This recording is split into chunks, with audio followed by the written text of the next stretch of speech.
ਜ਼ਫਰ, ਹਾਂਜੀ। ਇਹ ਕੋ ਤੁਹਾਡਾ ਟਾਈਮ ਹੈ ਪੱਠੇ ਵੱਢਣ ਦਾ? ਉਤਾਂ ਉੱਠੇ ਨਾ। ਜੀ ਚੋਰੀ ਸਾਹਿਬ।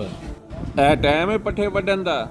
ਤਰੇ ਟਾਈਮ ਤੁਹਾਨੂੰ ਰੋਟੀ ਦੇਈਦੀ ਏ, ਨਾਲ ਤਨਖਾਹ ਦੇਈਦੀ ਏ, ਉਤੋਂ ਤੁਹਾਂ 6 ਵਜਾ ਦਿੱਤੇ ਨੇ। ਧਾਰਾਂ ਕਿਸ ਟਾਈਮ ਕੱਢਣੀਆਂ ਜੇ?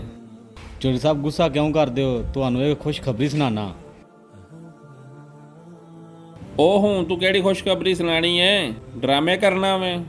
ਚੋਰੀ ਸਾਹਿਬ ਸੁਣੋ ਤਾਂ ਸਹੀ, ਆਪਣੀ ਇੱਕ ਹੋਰ ਮੱਝ ਸੂ ਪਈ ਏ। ਨਹੀਂ ਯਾਰ। ਆਹੋ। ਅੱਛਾ ਅੱਛਾ, ਚਲੋ ਠੀਕ ਹੈ, ਛੇਤੀ ਛੇਤੀ ਵੱਢ ਕੇ ਲਿਆਓ, ਮੈਂ ਹਵੇਲੀ ਚੱਲਾ ਜੇ। ਚਲੋ ਠੀਕ ਹੈ ਚੋਰੀ ਸਾਹਿਬ, ਅਸੀਂ ਆਏ।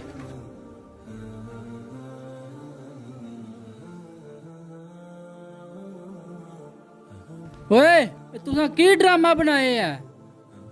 ਮੇਰਾ ਮੁੰਡਾ ਰੋਂਦਾ ਪਿਆ, ਤੁਸੀਂ ਹੌਲੀ ਹੌਲੀ ਸ਼ਾਮ ਨੂੰ ਹੀ ਦੁੱਧ ਚੋਣ ਲੱਗ ਪਏ ਹੋ। ਜਿੰਨਾ ਮੈਂ ਤੁਹਾਨੂੰ ਆਨਾ ਮੁੰਡਾ ਰੋਂਦਾ, ਰੋਜ਼ ਲੇਟ ਘਰ ਛੱਡ ਦਿਓ ਤੁਸੀਂ। ਉਹ ਟੋਰਾਂਗਾ ਯਾਰ ਟੋਰਾਂਗਾ। ਤੇ ਨਾਲੇ ਤੇਰੀ ਜ਼ਰੂਰਤ ਕਿਵੇਂ ਹੋਈ ਹੈ ਹਵੇਲੀ ਨੂੰ ਜੰਦਰਾ ਮਾਰਿਆ ਹੀ ਅੱਜ? ਉਹ ਹਵੇਲੀ ਮੇਰੀ ਐਦੀ, ਇਹ ਨਹੀਂ ਤੈਨੂੰ ਯਾਦ? ਟੋਰਾਂਗਾ